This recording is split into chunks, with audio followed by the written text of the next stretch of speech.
Yo mga guys, ang adventure naman ang ating masasaksihan. Sa mga pangarap naman natin ang ating mapupuntahan. Kaya naman, samahan niyo akong maglakbay at alamin kung paano nga pala kami nakapunta dito. Kaya ano pang hinihintay nyo?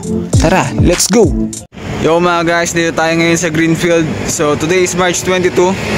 So pupunta tayo ngayon sa Mount Pinatubo. Kaya tara, samahan niyo ako. Let's go! Yo mga guys, nandito na nga tayo sa Bamban Tarlac, no? From Greenfield to Bamban Tarlac, siguro mga 1 oras at kalahati. So 4 AM na, ito na rin yung first and last stopover namin na may kainan. So bibili na kami ng breakfast dito, babush. So mga guys, nandito na nga tayo sa ating starting point, no? Bago kayo makapasok dito sa boundary, so may magpipicture sa inyong military. You can also take picture dito, no? Bago kayo magsimula. So sa 4x4, so 4x4, 4 lang kayo. So kung meron kayong coordinator or organizer, so bawal silang sumabit dun sa sa 4x4, so pinagbabawal na daw.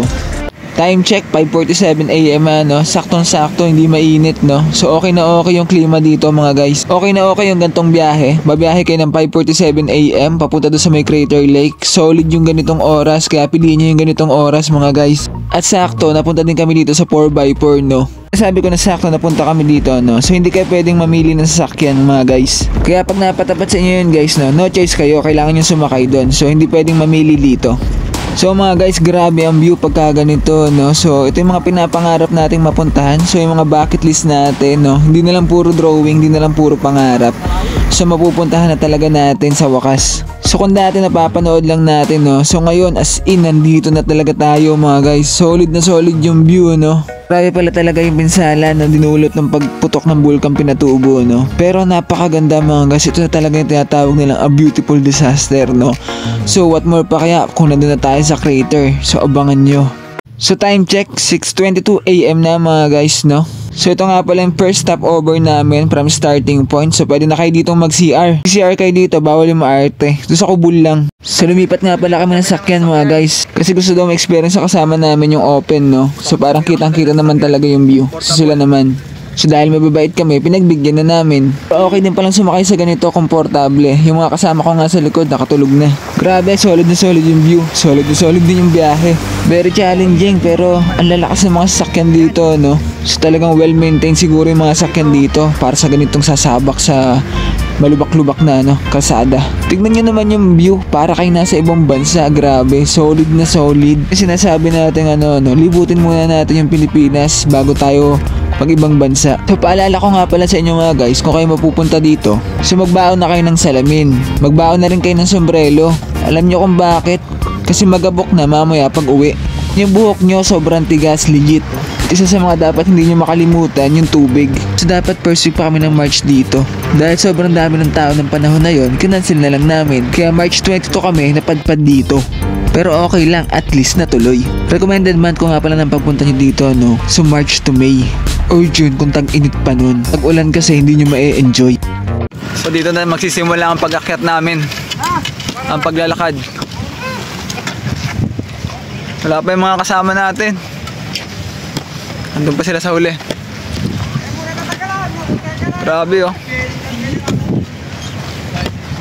So nakita nyo naman, bumaba na tayo. So mag-uumpisa na tayo maglakad mga guys. Masasabi kong basic na basic lang to sa inyo. Good na good ito for beginners. So nag-uumpisang tahakan ang mundo ng pag-hike. So good na good to sa inyo. Advice ko nga pala sa inyo, no? So magdala kayo ng tsinelas kasi tatawid tayo dito sa ilog. Aabutin nga pala tayo dito ng 1 hour and 50 minutes. Depende nga pala sa pacing nyo. Magpipicture-picture pa kayo dun sa taas. Raanan nyo, magpipicture-picture din kayo. Pinabot kami ng 1 hour and 50 minutes. Pag pupunta kayo ng Mount Pinatubo, mas maganda piliin nyo Friday, no? Hindi kasi siya ganun karami compare sa Sabado. Sabado talaga kasi sobrang daming tao. So ito na yung sinasabi ko sa inyo, tatawid kayo ng ilog. Kaya ang ina-advise ko sa inyo, magdala kayo ng tsinelas. So tignan nyo. Nandito na nga pala tayo sa mga kubol. So pag nakita nyo itong mga kubol na to, pwede kayo magpahinga dito. Pwede na kayo bumili dito ng mga pagkain. So meron dito mang inasal, yan, barbecue, hotdog. So hotdog 50 pesos, pag may rice 100. So okay na for the price kasi ang layo naman kasi ng pinanggalingan ng pagkain. So 8:20 AM na. So malapit na tayo dun sa crater. Konti na lang.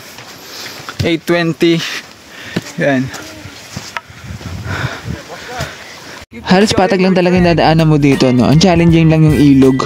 So malapit na tayo. Yan, no? 150 meters na lang. Mararating na natin yung ating inaasam-asam na crater view deck. At makikita na rin natin yung Crater Lake. Mga guys, Malapit na tayo sa crater. So nakikita natin yung signboard na yun, no? Crater. So dire-diretso lang tayo dyan. Let's watch this. Pag nakita nyo nga pala tong hagdan na to, malapit na tayo dun sa pinakampakay natin. Kita na rin natin ang Crater Lake. Oh, so ginawa na lang nila to para madaling makapunta dun. Andito na tayo sa boundary ng Mount Pinatubo, Crater Lake. So sa baba na yan.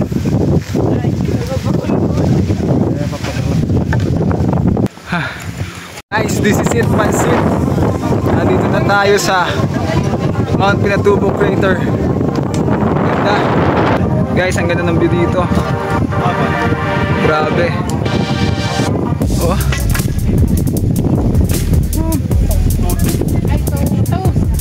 Pumutok nga pala ang Mount Pinatubo last June 15, 1991. Pwede kayong bumaba doon sa may lake, may hagdan doon. So hindi ko na mabibideo yun, hindi ko na mapapakita. So kung kayo pupunta dito, pwede kayong bumaba doon. So pwede nyo rin hawakan yung tubig kasi hindi naman siya mainit, malamig siya. Hanggang dito na lang. See you on my next vlog. Please support. Bye bye!